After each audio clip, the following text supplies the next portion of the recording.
Becoming the best in the world isn't just about winning. It's about pushing boundaries, embracing challenges.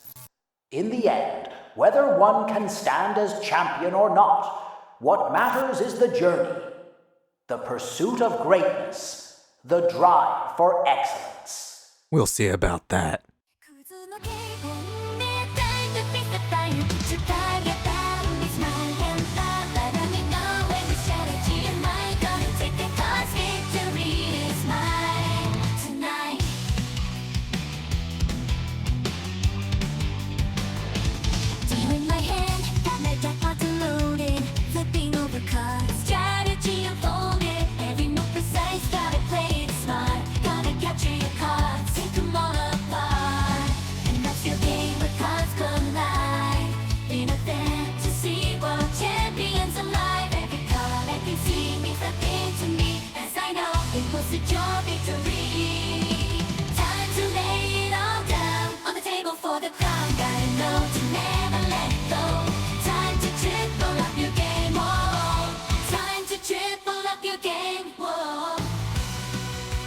この番組はご覧のスポンサーの提供でお送りします。 2 months ago, I set out on a journey to become the best Triple Triad player in the world. I am a winner of multiple Triple Triad tournaments, have every single card, and I'm searching for a new challenge. For the first time, I asked myself, how can I stretch myself beyond my boundaries? I've been limited to just tournaments inside my region, and I'm hungry for more. So I created a plan to test my limits and take on the world. Welcome to a champion's journey. Final Fantasy XIV is split into 4 regions: America, Japan, Europe, and Oceania. So I asked myself, what if we traveled to every one of those regions and take on a Triple Triad tournament? That became the basis for our plan. Luckily enough, in order to do this, it's as easy as creating new characters on each one of those data centers. So we are going to rush the Gold Saucer and take on the locals. Some of you may think that Triple Triad is a children's card game, but the elite know the truth. Triple Triad is a 2-player card game played on a 3x3 grid board, first appearing in Final Fantasy VIII. Each player takes turns placing 1 of 5 cards from their deck onto an open spot on the grid. If you place a card and its number is higher than the adjacent card's number, you now take ownership of that card. If you own the most cards after the grid has been filled, you are the winner. So with this in mind, we will need to bring the right deck of cards to outwit our opponents alongside a strong strategy. Now, we cannot simply waltz into each region and say what's up without a few roadblocks in our way. In order to even participate in each tournament, we have to overcome these following hurdles. 1. We don't have existing characters on every single data center, so we'll need to start fresh accounts. And of course, the problem of starting new accounts brings us to challenge 2. We need to get to the Gold Saucer. It's not as simple as putting on your sock one toe at a time. This area is locked behind some early questing activities, meaning we are going to blaze through the early game. Then we run into our 3rd challenge, because once we do show up, we're gonna be empty-handed. We need a deck, and not just any deck. We need a deck that is built to win. And simply put, not all cards are built the same. And for an additional challenge, and because of our limited playtime, we are locking ourselves to the base of Realm Reborn areas, meaning we are locking ourselves out of about 300 cards.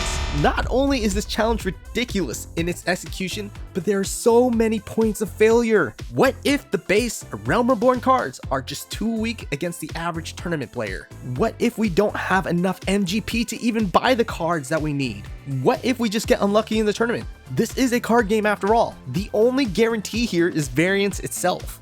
We do have one saving grace. For North America, we do have our main character with all the cards unlocked to prove and give ourselves a baseline to start with. Oh, and we have one final and unfortunately an unsolvable roadblock. If you are familiar with games, you might have heard of cheaters.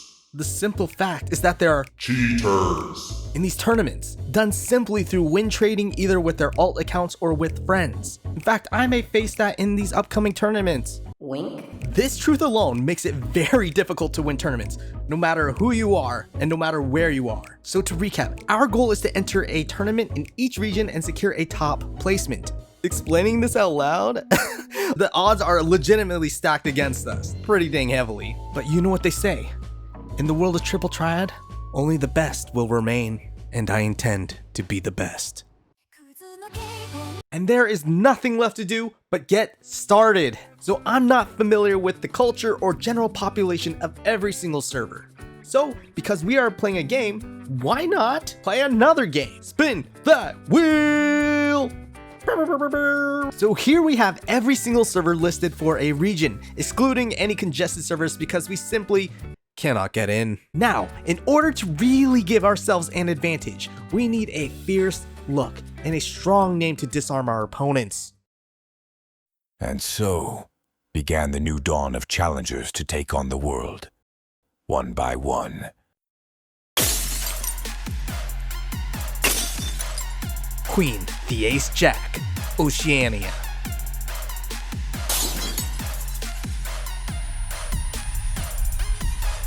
Trinity Triad Triplet, Europe.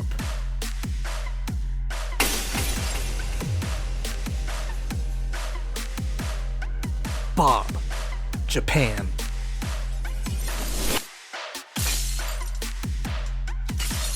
It really is that simple. Let's do this. So begins our journey.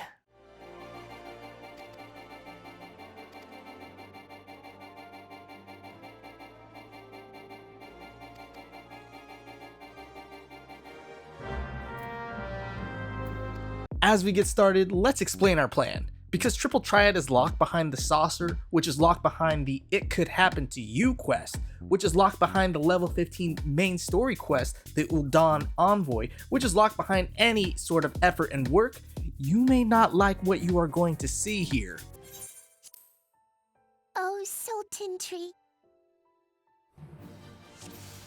So, we are starting in Ul'Dan, and the reason for it is that the Gold Saucer quest actually starts here, and so the home teleport itself will be really useful. Plus, it houses the Monk job. Now, the Monk starting location is perfect for our rush strategy because it's right by that main Aetheryte. Plus, it's a DPS, and that allows us to get through those early combat quests quicker. And of course, we're gonna pick up some earrings from the mail. So every expansion has a pre-order bonus. And it just so happens, pre-ordering gives a straight up broken item. It gives an earring that allows you to get a 30% XP boost while leveling, which will be insane for us at the start. And I want to power level quickly so I don't get slowed down by the MSQ at all. Who says Final Fantasy XIV isn't pay to win? And to speed things up even more, we're gonna invest our gold into some better weaponry. And that achievement signifies we are done with the MSQ and we can finally move on to the Gold Saucer. Come on, come on.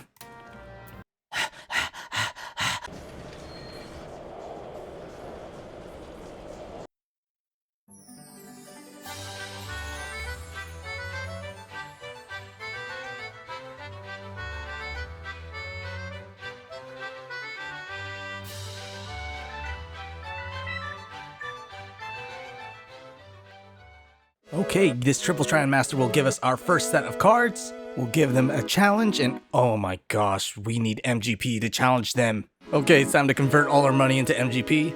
By beating them, we get access to the Duty Finder and the Battle Hall where the tournaments take place. Of course, we need some MGP. I bet you the reason for my bad RNG is because I do not purchase enough from their online store. Okay, while we continue to get that account set up, we got other business to handle. So I wanted to set a baseline for ourselves, and the perfect place to do it is on the North American server.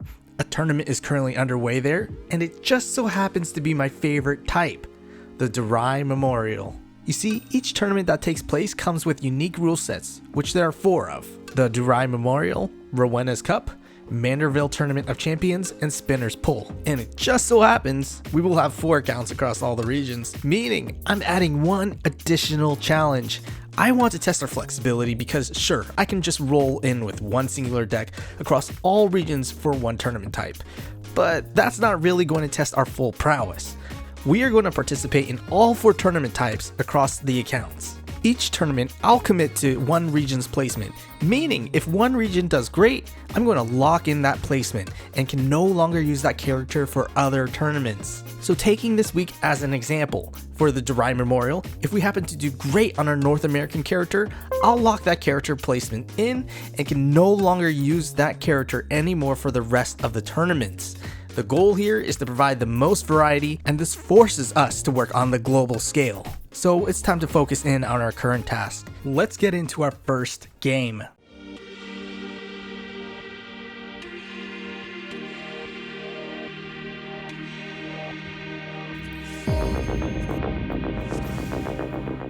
So, as you'll notice, I can only play one card here. That's because of one of two rules applied to this tournament. The first is order.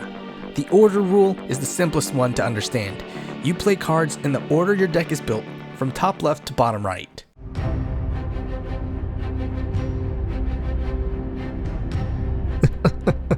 It's over. This game was already over before it began. Yugi boy. What my opponent didn't know is that my opening card wasn't just any card. It was the first trap I laid. Watch this. Notice what happened? My card wasn't higher than the top left card. So how did I take it? Introducing the same rule. If you place a card down and it matches the numbers on 2 or more cards on each side, you capture those cards. Meaning, in what you just saw, there are 2 cards here with an 8, and I have the Shiva card with 8s facing outwards. If I place my own card, thus matching those 2 adjacent 8s, I will capture any opposing cards. You see, I know players love to secure their corners first, and will often play 2 corner cards in a row, but that's their downfall. You see, this provides a high percentage chance that I can immediately capture the card when I lay down Shiva as my second card. And when you go down 1 card in this tournament, the game might as well already be over. And guess what? The plan doesn't stop there. Notice where the cards are on the board. They are all placed at the top. And do you see what I have coming up? The Griffin and Therion cards. Do you see where their strong numbers are placed? They are pointing upwards. In fact, look at this deck again. Notice every card we place first have their numbers pointing downwards, and all the cards we place last have their numbers pointing upwards. This is our pincer strategy, and we are about to crush our opponents caught in the center. It all comes down to deck building. This is why the Derry Memorial is my favorite tournament. I can get the upper hand by abusing the rules.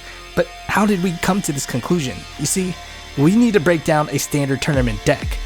A Triple Triad deck consists of 5 cards with a limitation on what cards can be selected. Each card has a star rating from 1 to 5. The higher the rating, the more powerful the card. Only 1 5-star card and 1 4-star card may be in a deck. Knowing this, 3 out of 5 cards in a deck will always be 3-star cards or lower, and it just so happens that for 3-star cards, the highest number printed on them is an 8. So naturally, the meta strategy is to ensure all your cards are presenting power 8 and higher. That's why Therion's 9s are good enough, and that's why Shiva is in the deck, to abuse the same rule. We know our opponents are going to be playing 8s, and that's how we are going to win this tournament. But not everything is that simple, as you can see in our second match.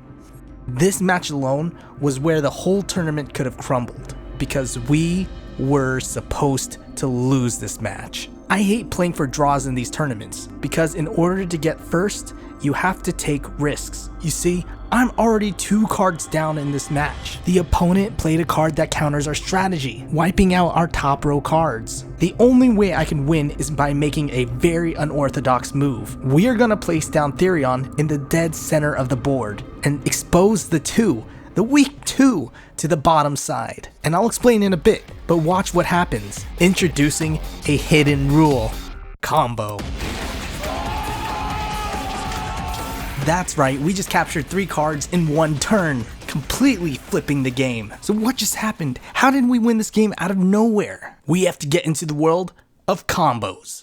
Combo only applies when the same rule or plus rule are active.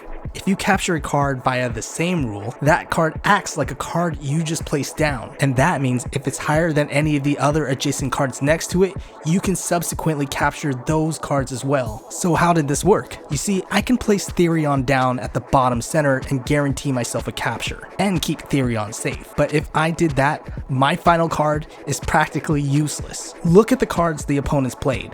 They are all facing downwards, and it's at this point I realize they have to play a card facing upwards to balance out their deck. And by running those scenarios in my head, I realized that they want to play their next card on the very bottom of the board, not in the center, forcing my card to go to the center where it will do nothing. So I took the gamble, and that was the best move I could have made. The stars and the shards had to align for this one to happen, but I'm so glad it paid off. Let's get the rest of those games knocked out.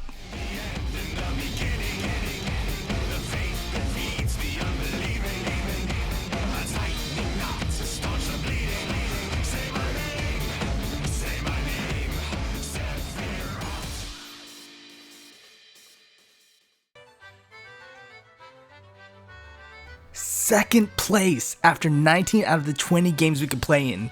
Looking at the point differential between the top score, I believe we can barely inch our way over to first if we win our final match, but it's going to be super close. Now normally I don't look at the leaderboard until the very end, but I let curiosity get the best of me this weekend. It honestly just added an extraordinary amount of pressure. And for those wondering, the reason I can still take first place even though the other person has more wins is because ties give more points than losses. I probably have more ties than they do at this point. Alright, everything is on the line.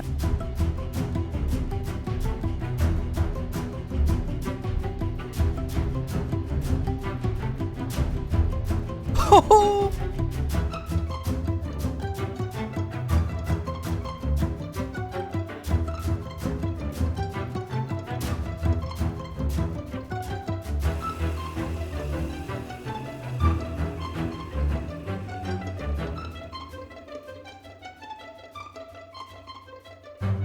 Yes, let's go!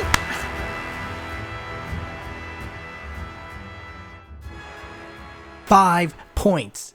Just 5 points separates us from second place. Literally, if anything had gone differently, we wouldn't be in the spot. All that's left is to wait for the tournament to end to see if we secured first place. Alright, today's the day.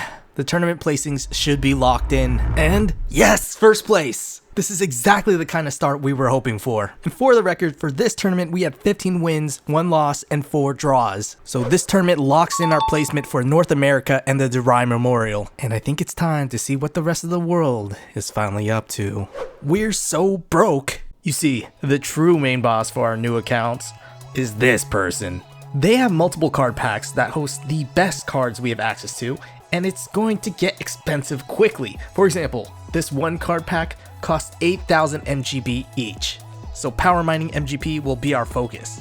But first things first, we gotta get the challenge log unlocked. So 2 problems. 1, I forgot to unlock the Aetheryte in Limsa Laminsa, where the challenge log is located. 2, I have 0 gil. I spent all our gil to unlock the first set of initial MGP. Okay, well, let's just sell our things and hopefully it'll work out. Oh, these airships are so expensive. Let's never forget to unlock this Aetheryte again. The challenge log will provide us easy passive MGP as we complete activities in the gold saucer. Unlocking it is easy, we just talk to this person and we're done. And now we should be getting thousands of MGP just for playing around in the saucer. Now, there's plenty of newbie ways to get MGP, but there's also the pro way. You see, we're gonna secure ourselves 100,000 MGP. There's actually another tournament that takes place in the gold saucer, the much less known Verminion tournaments. And getting first to third grants around 100,000 MGP. Well, isn't that incredibly difficult? No, absolutely not. You see, the reason being, the tournaments are wastelands. In fact, often enough, there aren't even enough people who enter to fill out the leaderboard. But this doesn't mean it's 100% a pure cakewalk, because there are still some people who play this. Just not a lot. So here's the breakdown. Because there aren't enough real players to play against, you often default to playing against NPCs in the Duty Finder. And it turns out they aren't necessarily the worst things to happen in this game. You have a total of 15 games allowed in tournament play, which by the way is perfect for passively completing the Verminion challenge log entries. So as you're playing through the tournament, the more you win, the harder the tournament CPU actually becomes. But we have the tech that makes this a simple task that everybody can do. And guess what? It's super easy to set up. In fact, I have access to this tech right now as a brand new character. Let's head to Western Lenosha.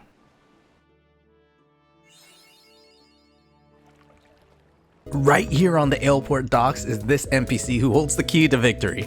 We are talking about the quest Man's Best Fiend. I think they made a typo in this quest title, but you decide. This quest rewards us with the Wolf Pup minion. And just because it's a pup doesn't mean it doesn't have bite. Every minion in this game has individualized stats for Verminion, and it turns out the Wolf Pup has an extremely low cost to summon it, meaning we can spam a ton of these, which is perfect for its activated ability, which says it increases the attack of all allies within range by 20 and 40 if the ally is a critter. Oh, and isn't that convenient? The Wolf Pup is a critter itself, meaning we could do something like this.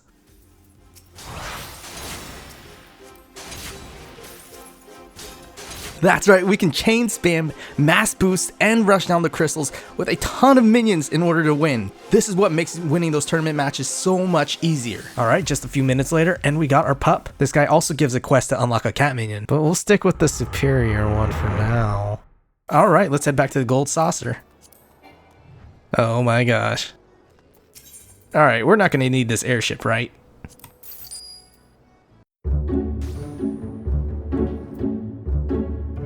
You must possess at least 3 minions before participating in Lord of Verminion.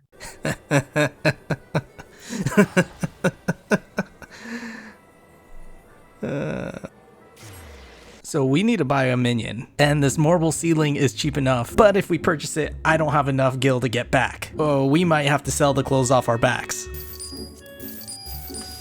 What was I thinking? We're buying this stuff back. Side quests give more money than this. Okay, let's do this. Our first match. Easy takedown. All right, our first win down. How many people are actually in this tournament? Okay, while Oceania is doing its thing, it's time to head to Europe. New character, new me. Welcome, Trinity Triplet, where your purpose in life is to only play cards. Earrings, check. Also, turns out we have minions in our mail for Verminion. That airship incident never happened. We're finally here.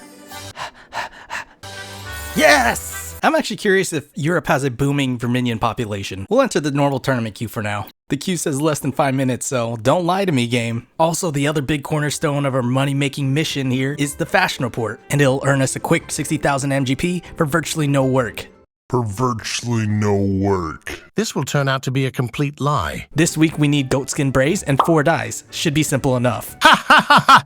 20,000 gil for a pair of level 20 pants? I have 111 gil. I'm supposed to be playing a card game, not working on getting money. Now, the fastest way for us to get cash is to sell things on the market board, but retainers are locked behind a further MSQ quest, and I don't feel like returning to the Waking Sands quite yet. Ah! Ha ha ha! So I guess we're gonna go ahead and knock out some challenge log items and start with some fates here. Alright, that's my first fate down, and I'm still searching for that Verminion match, by the way. He never did find that game. Huh. I just got invited to the Noob Network, and I've heard many mixed things about this. Let's join it. Seems normal so far. So I went diving around my mailbox to see if I was missing anything else. And I'm glad, and upset, to report that we have 99 Aetheryte tickets here. These tickets make teleporting to any Aetheryte free! We could have saved so much time earlier. And by the way, this little care package here comes from the Refer a Friend program, which makes us a pay-to-friend system, the hardest type of system to complete. I had totally forgot this was even a thing, but the good news is this opens up a totally new pathway for earning gil due to this little item called Silver Chocobo Feathers. So by heading to this NPC called the Calamity Salvager, we can trade in our feathers for weapons and even level 80 gear. And the best part is we can actually resell these items. Now we can buy the weapons and resell them for 1800 gil each, but what's even better for us is if we buy the armor set for the same price, because the armor set instead gives us 2 sellable items for 3200 gil. This actually helps so much with our money problems. So I have good news and bad news. The good news is we bought the pants. The bad news is that we need to be level 20, and I just remembered we can't actually dye things. Dyeing objects in this game actually requires a quest all the way over. You guessed it, at the freaking Waking Sands. Okay, I found the quest, and now they're asking me to give them orange juice. And I remember there being orange juice around here somewhere. I finally found it. This repair vendor is actually a normal vendor who also sells orange juice. That's such a huge fake out. It makes sense though, you know? Beverages and a little blacksmithing. Why not? Okay, that's one step done. Now we have to get to level 20. And by far, the fastest way for us to level is to do main story quests. Wait, we have to sign a contract to do this dungeon? Surely this will protect me and guarantee a pleasant dungeon experience. Alright, we're actually getting into our first dungeon. This should be nice and relaxing.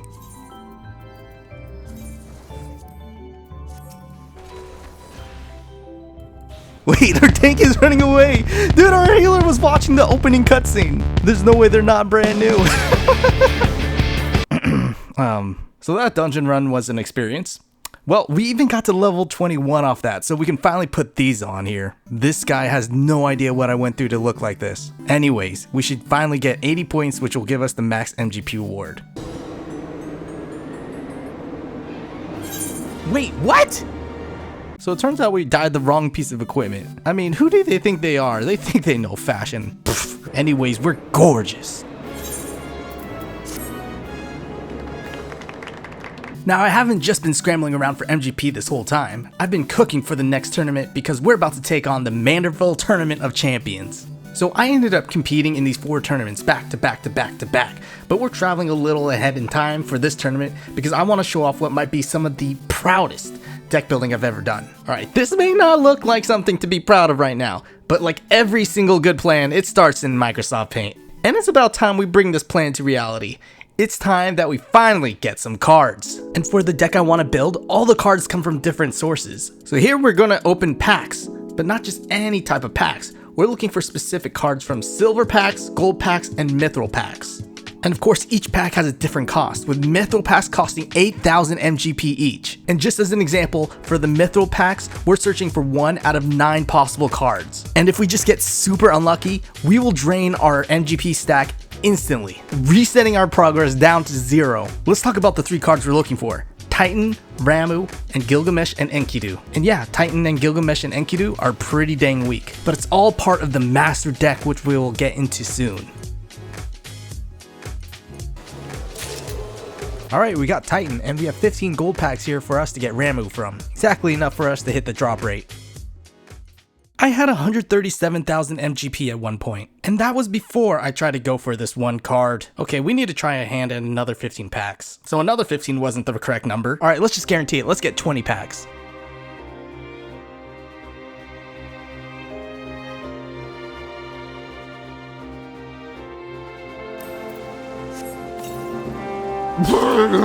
Now I'm just upset. I'm throwing all my gil at this thing. You got to be kidding me. So I want to try my hand at mithril packs, and I had to earn a little bit of MGP, but we can finally afford 4. If there's a time for RNG to be on our side, please. Oh, this saves us so much time. Oh, and by the way, Square, no matter how hard you tried, we got it locked in. Now we have 2 other mystery cards we need to get in order to finish our deck. The first is Nero, and that one will require us to leave the comfort of the saucer and find ourselves in northern Thanaland. We have to travel through this high level area filled with mobs that are 30 levels higher than us just to travel to Mordona. And now that we are at the gates of a Garlean base, it's time to play a little Triple Triad. This Garlean soldier holds the Nero card, and it is key for our deck plan. Oh, finally, okay, we got the card. So let's head back to the saucer. Alright, for our final card, we're gonna battle an NPC that most people don't know you can actually play against. In fact, it's hidden in plain sight, but they have no indicator you can actually play against them. Greetings, Rowena. Rowena is the starting point for a few different quests around the gold saucer here, but they also hold the key to unlocking some of the most powerful Triple Triad cards we can get in A Realm Reborn. They have 3 different rare cards for us to unlock, but what we need is Terra Branford. Nope. Finally! Now look at this full deck we've assembled. This hardly looks like a master deck. In fact, the shortcomings are pretty obvious. We know the standard numbers on 3-star cards are going to be 8 based on our last tournament. and we're bringing a bunch of cards with 7s on them, already putting us at a disadvantage. Also, don't forget we have the severe limitation of sticking to only ARR cards, so we never really had a choice but to run cards with 7s on them. You see, in A Realm Reborn, the average 3-star card was balanced with having at most one 8 printed on them. However, starting in Heavensward, they threw that design out immediately. The power creep was real, as Heavensward saw the release of 3-star cards with double 8s on them, immediately outclassing A Realm Reborn. Yes, we are at a disadvantage, but that's what makes this deck so special. Even though we are drastically behind from the get-go, I actually think we have a chance. And I think it's time we get into a match.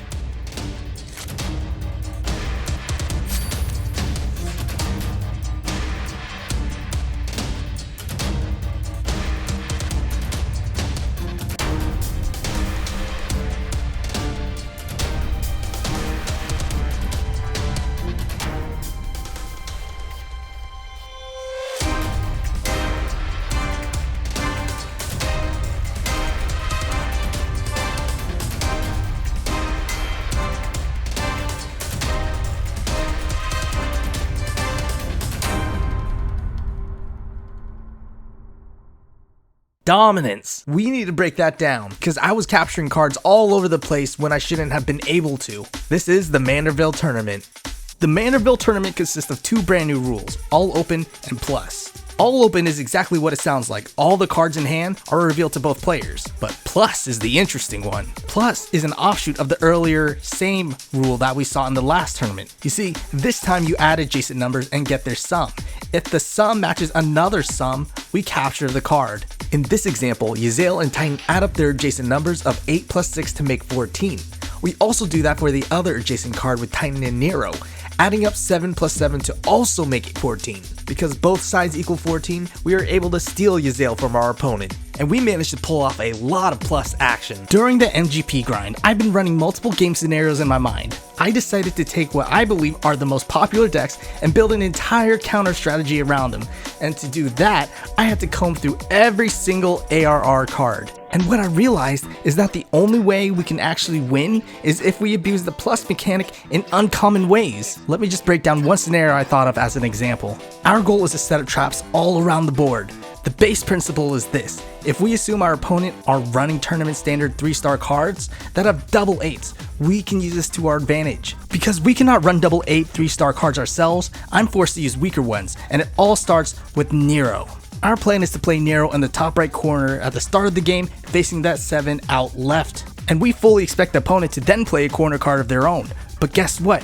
If they place it in the top left or bottom right, they fall into our trap. Because we can assume they'll have 8s pointing outwards, we have 2 cards that will take advantage of that immediately.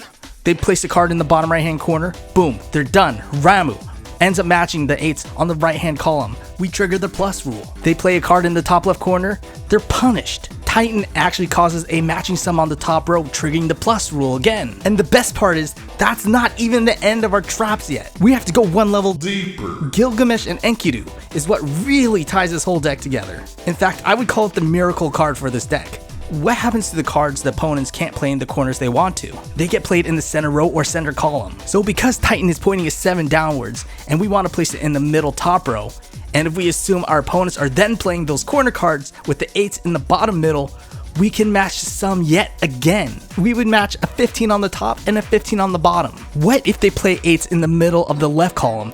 Guess what? Gilgamesh wins it again. They can match the sum sideways with our Ramu. Seriously, if our opponents don't take their time, they can see themselves losing the game immediately. Plus, we have the advantage that our cards are pretty unsymmetrical. We can play our cards in odd positions to trigger the plus rule when it's least expected. When I had this deck created, I was super excited to try this out. And now it's just a matter of seeing how it plays out here.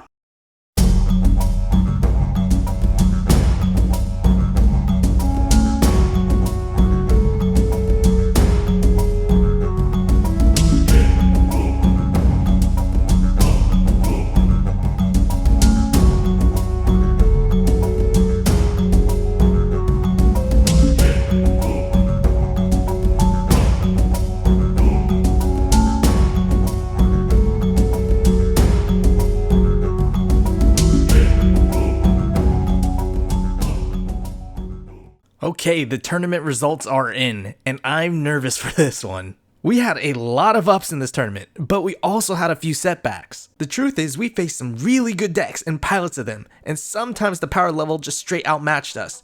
But we held our ground. So our final record was 10 wins, 5 losses, and 5 draws, and I'm very happy with that result. For being locked out of nearly 75% of the cards, I think we did really well. And we got 9th place, okay. Given our limitations, we'll take that all day. I think it's a good baseline, and it gives us a good goal for us to aim higher at.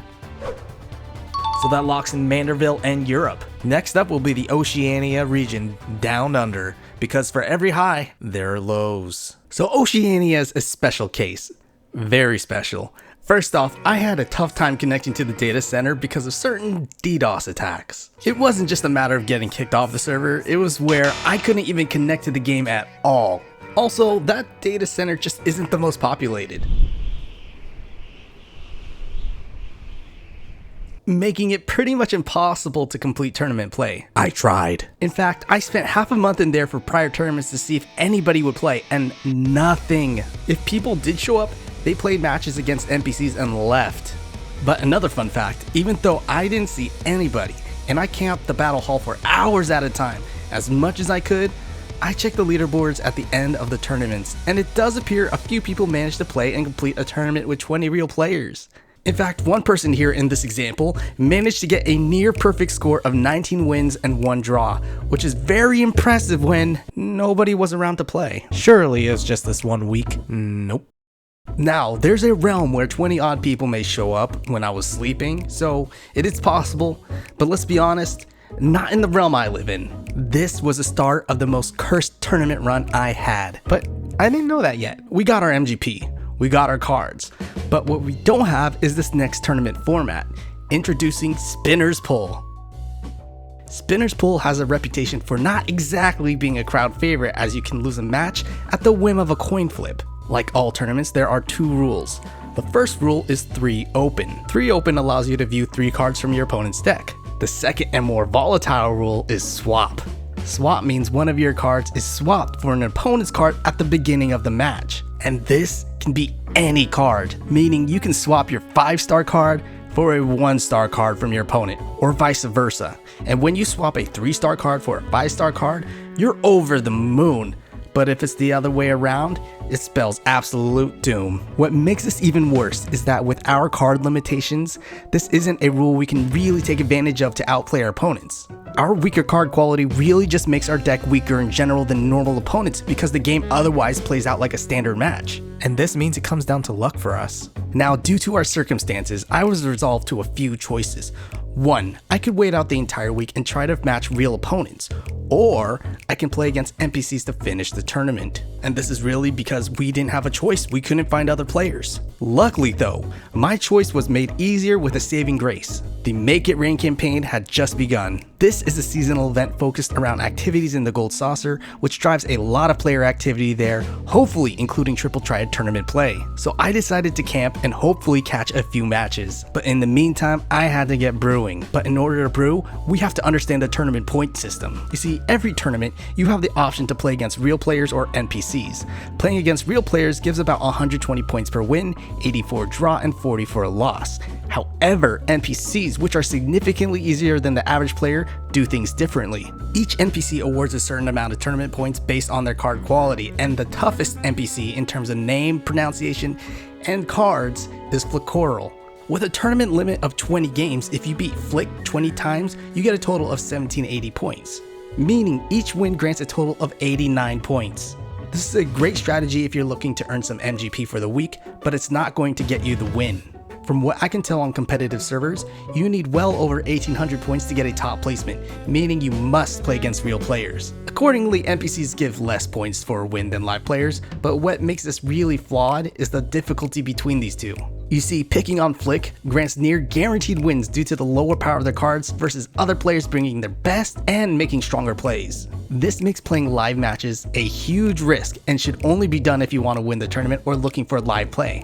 And honestly, if I just want to guarantee myself a placing on the leaderboard, I could just play against Flick for all 20 matches. But that's not anywhere close to the spirit of this challenge. With this knowledge of knowing we're eventually going to have to play Flick, I designed a special deck just for them, and it was a simple process. I played a few matches against them on other servers and wrote down their cards and designed a deck to counter it. This is what we came up with, and this should counter Flick. And now it's just a matter of camping out for a match. No way, this is the first match I've been able to find. No way, let's go. This first match took 5 hours for me to find, by the way. Alright, we swapped a 4-star card for a 3-star card. Already off to a bad start.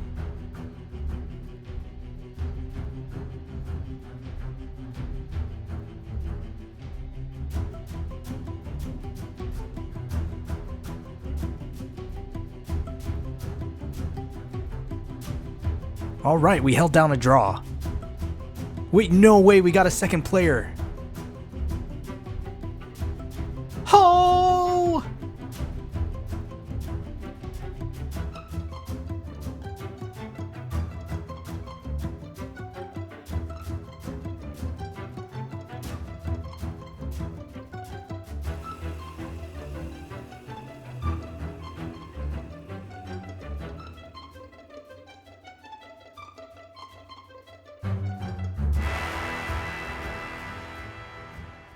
One win, one draw. But at that time, I didn't know. That was when the curse was about to set upon us. And after a 2-day period, we managed to find 3 other matches. Our card got downgraded again. Another draw. Ah, our first loss. No! Each draw we had might as well count for a loss, because we're so far behind anybody who played against Flicoral now, and because Oceania is less populated, that's what a majority of players end up doing. What's really unfortunate is that on this server we have no mechanism to come back and try to fix our score. And it finally got to the point where I had to play against Flick, and even Flick got in on the action. Goodbye, good card. Oh, we got a draw, that's so bad. So I'm absolutely dreading this. This was such a rough tournament, but that's the nature of card games and RNG. Oh, it's time to see where we land. No way, we didn't even place on the leaderboard. Oh, that's so embarrassing. You know what I said earlier about the point system? We would have totally been fine if we played against an NPC for the entire tournament, but at least we got a little taste of what Oceania had to offer here. About a couple minutes worth, but at least we tried. Oh, and by the way, we would have made the leaderboards if it wasn't for our friends here doing things here again. And by the way, it's been consistently the same people every week. Oceania and Spinner's Bowl has been officially locked in, absolutely terminating me. Thankfully, we have one final region though, and this is our time for redemption. Redemption and revenge.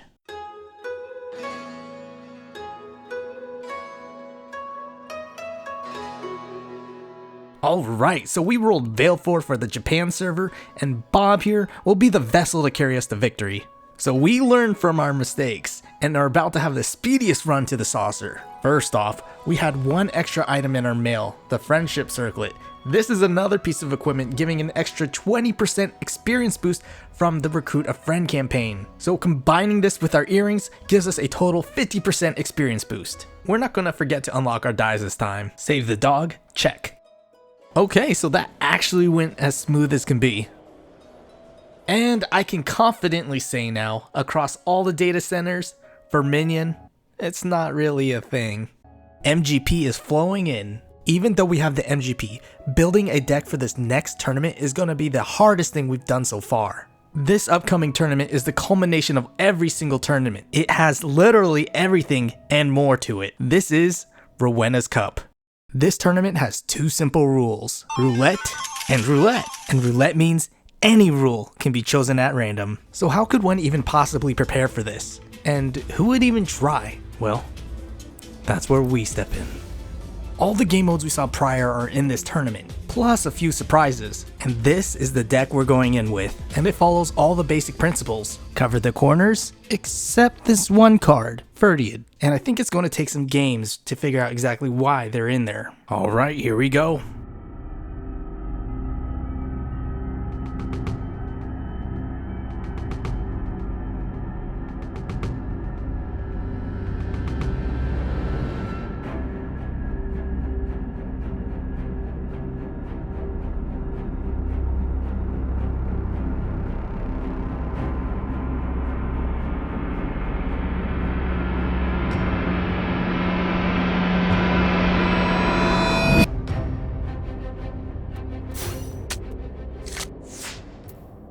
Hold up, so what is going on?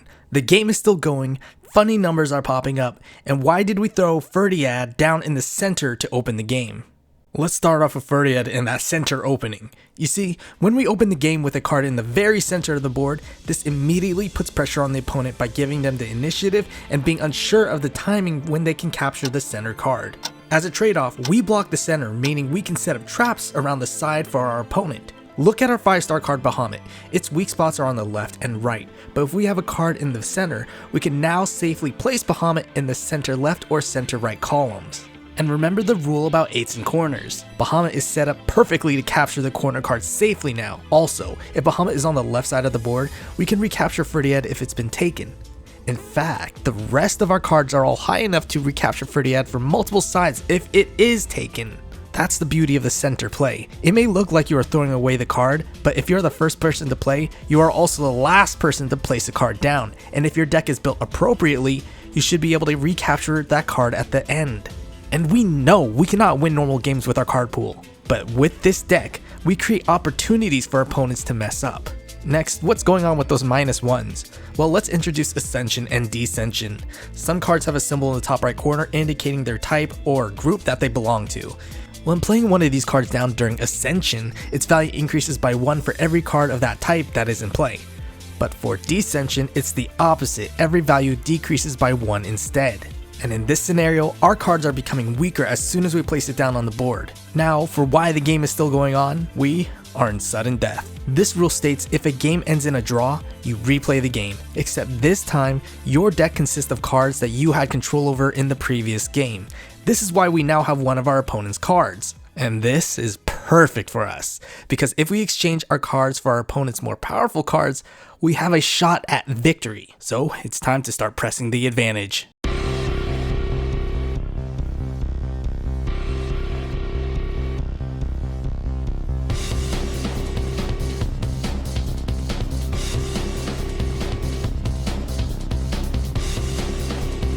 This is perfect. We traded off our weaker 3-star cards for their better 3-star cards.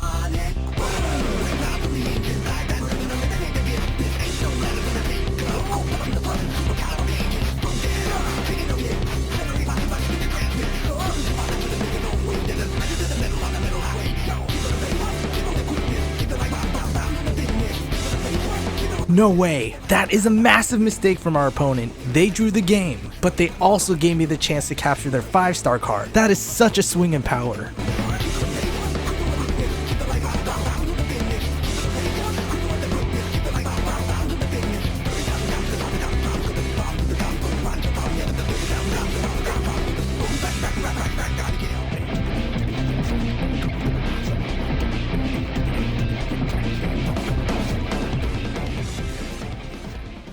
We actually had to work for that one, but we managed to whittle them down, and I don't think our other matches are gonna get easier.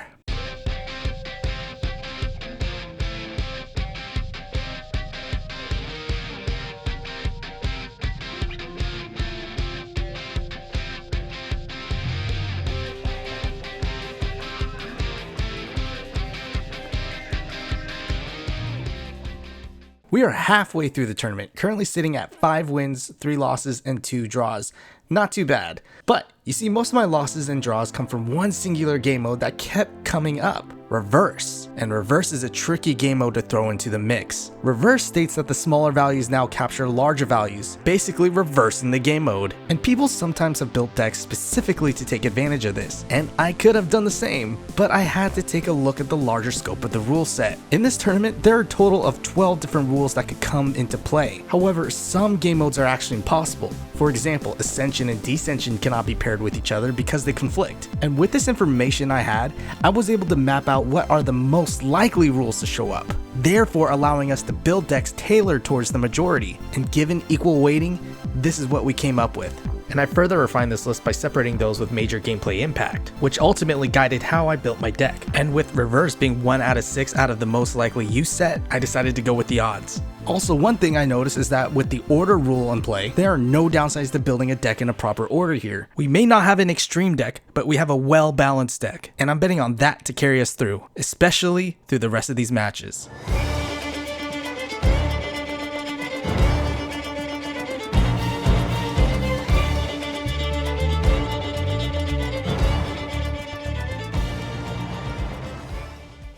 This was a good tournament. One of the harder tournaments to win, and I think we did a pretty good job. And planning the deck was a great test for us. So we ended up with a record of 10 wins, 6 losses, and 4 draws, which normally isn't great, but for this tournament, usually lower scores are pulled in. So I got hope for our placement. And it's finally time to take a look at what we placed. 4th! That's way better than expected. For what we faced, we'll take that all day. This tournament could have been a complete mess, but hey, we held our own. And that does it. Japan is locked in at 4th place. This was such a fun challenge. So many roadblocks for us to overcome, but we got there. And I guess the ultimate question is, did we meet our goal? Did we prove ourselves as a great player across the entire world? And I think the answer is yes and no. I think we absolutely crushed it in some regions, and I would love to take on those regions again, maybe with a full card set next time. But I'm not forgetting about you, Oceania. I'll be back, because this score is far from settled. And with that said, thanks for watching.